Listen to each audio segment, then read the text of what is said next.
Hey, Movie Club. This week's movie was Super.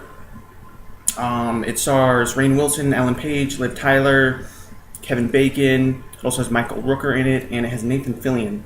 It follows Frank, who is an everyday guy. He works just at a diner cooking food, who is super in love with his wife.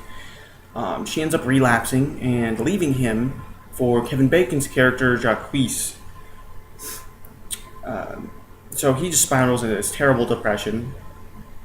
And he ends up having these visions after watching these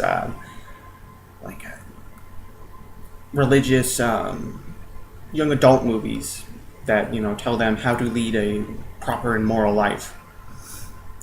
Which those movies star Nathan Fillion, who's this Jesus character, or it's not Jesus, he's a superhero, this Christian superhero. I don't remember his name. It's like the Holy Avenger or something like that. But then Frank, played by Rainn Wilson, starts to have these like super vivid visions. He's probably schizophrenic or something like that.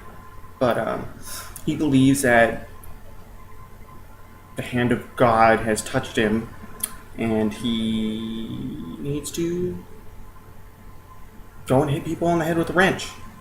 It's pretty much anyone who does anything remotely crappy, beats him over the head with a wrench. There was one guy who was a drug dealer. There was another guy who cut in line at the movies, just bop right on the head. But he does all this in preparation to attack Kevin Bacon's character Jacques, who's like a drug dealer in the town, and rescue his wife. Along the way, he befriends Libby, who's played by Ellen Page, a really quirky, super vulgar comic book worker. She works at a comic shop. She ends up figuring out that he is the Crimson Bolt, and then becomes his sidekick, Bolty.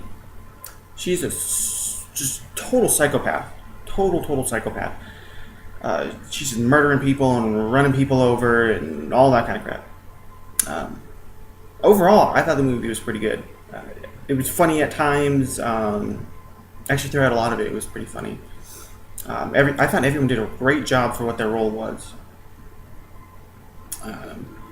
Kevin Bacon played a total douche. He did that really well. Which is funny, because he's supposed to be, from what I understand, like a really cool guy. But he does a good supervillain. Ever since X-Men First Class, I think he's done a pretty decent supervillain. Anyway, good movie. Definitely worth a watch.